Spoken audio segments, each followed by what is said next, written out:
Donc vous prescrivez un régime anti-cancer ou une certaine alimentation, certains aliments que vous Alors, préconisez? dans l'alimentation anti-cancer, c'est une alimentation qui réduit au maximum tous les facteurs qui viennent favoriser la croissance du cancer, on a parlé des principaux, et qui non seulement ça, mais d'un autre côté, euh, augmente énormément la présence dans votre assiette de tous les facteurs qui viennent lutter activement contre le cancer et qui ont de plus en plus disparu de l'assiette occidentale contemporaine. Ouais, Donc, quels sont ces facteurs?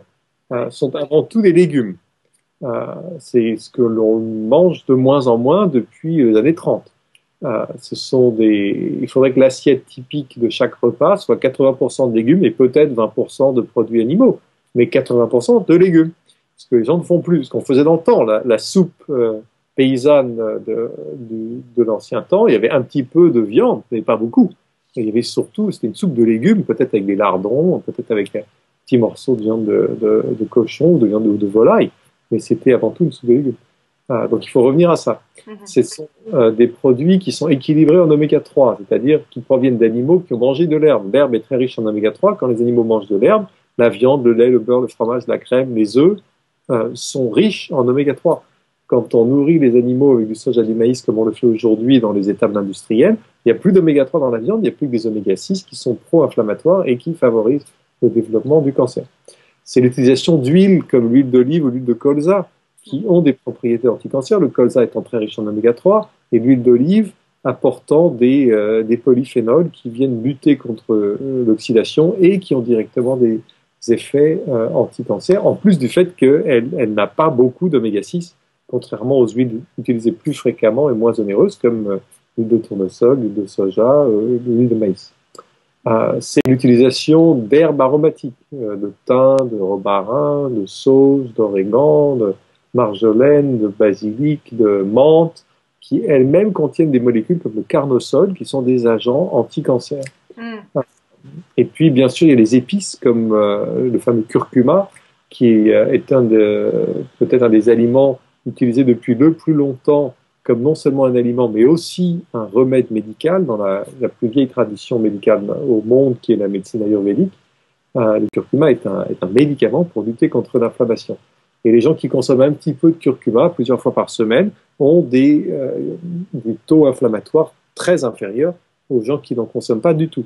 Mm. Euh, j'ai vu récemment qu'en Occident, on consomme un huitième de cuillère à café de curcuma par an en moyenne, qui provient de la moutarde, parce que le colorant jaune de la moutarde est le curcuma, alors qu'en Inde, on consomme 91 cuillères à café de curcuma par Ah, an. Et il se trouve que les Indiens ont moins de cancer, moins d'Alzheimer, moins d'arthrite, moins de colite ulcérative inflammatoire, moins de maladies cardiaques, enfin moins de toutes les maladies qui ont besoin d'inflammation pour se développer, et qui pèse sur notre société en ce moment. qui pèsent considérablement sur notre société. Donc rien que le curcuma à lui tout seul, si vous faisiez une seule chose, ça pourrait être ça. Ou le thé vert, par exemple. On parle aussi beaucoup du thé vert, parce que les polyphénols du thé vert, les pigalocatéchine 3 galates en particulier, je me suis beaucoup entraîné pour dire ça très vite, rien que ces polyphénols-là agissent directement pour limiter la croissance des vaisseaux sanguins qui permettent au cancer de grandir et ont des activités anti-cancer spécifiques. Donc, on a plusieurs études qui montrent que les femmes qui consomment 3 tasses normales, occidentales, de thé vert par jour, ont 50% de risque de cancer du sein en moins. Les hommes qui consomment 3 tasses de thé vert par jour ont 50% de risque de cancer de la prostate en moins. Donc, ce sont des effets considérables pour un seul ingrédient qui est en plus assez agréable à consommer. Vous voyez, j'ai ma tasse là d'ailleurs, Ouais. c'est celle de l'après-midi. Et il y a des associations d'aliments qui sont vraiment très très néfastes et vraiment à déconseiller. Oui, ça s'appelle le steak frites. Oui. On peut faire pire. On peut faire un hamburger qu'on met dans du pain blanc qui fait monter la glycémie et qu'on rajoute du ketchup qui est rempli de sucre et qu'on mange bien sûr avec les frites de fast-food qui sont trempées dans les huiles oméga 6 qui en plus sont frites pour consommer les défenses Ouais. antioxydantes de l'organisme. Donc le plat national français et américain, ce sont les plats les pires pour Enfin, les la. Américains consomment quand même beaucoup plus de hamburgers justement que les Français, donc le cancer, le taux de cancer devrait être encore plus élevé, non? Il est plus élevé aux États-Unis Il est qu'en beaucoup France. plus élevé? Pas beaucoup plus, de l'ordre de 30%, mais c'est entre 10 et 30 en fonction des études. Mhm.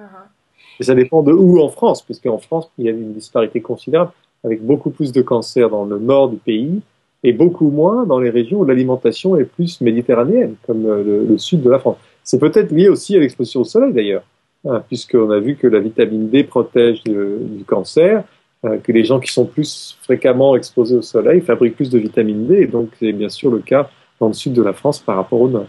Ah. Le champignon aussi, vous parlez du champignon qui serait Mais anti-cancer. Il y a un type de champignon en particulier? les champignons sont anti-cancer de façon générale. D'accord. Euh, Malheureusement, plus ils sont exotiques et chers, plus ils sont anti-cancer. C'est pas le champignon de Paris qui est particulièrement anti-cancer, mais plutôt tous les maïtake, shiitake, enaitake, tous ces champignons qui viennent d'Asie, qui ont des fortes propriétés anti-cancer. Une étude récemment a montré en 2009 que les femmes asiatiques en Chine qui mangeaient des champignons 3 fois par semaine avaient 50% de risque de cancer en moins. Celles qui mangeaient des champignons 3 fois par semaine et buvaient 3 tasses de thé vert par jour avec 90% de réduction de risque de cancer du sein. Ouais. Donc, ce qui est formidable, c'est de voir que les aliments sont en synergie les uns avec les autres. Et qu'on aurait pu craindre que les champignons marchent, le thé vert marche, mais si on les mélange, ils s'annulent. Uh-huh. C'est l'inverse. Quand on les mélange, ils se combinent pour avoir un effet anti-cancer encore plus puissant. Une étude récemment a montré le même effet sur le mélange de brocoli et de sauce tomate, par exemple. La sauce tomate est un agent qui lutte efficacement contre le cancer de la prostate chez l'homme. Le brocoli aussi. Quand on mélange les deux, on a un effet très supérieur à ce qu'on obtient chez les gens qui mangent que l'un ou que l'autre. Il y a pas mal de personnes qui sont quand même intolérantes à certains aliments.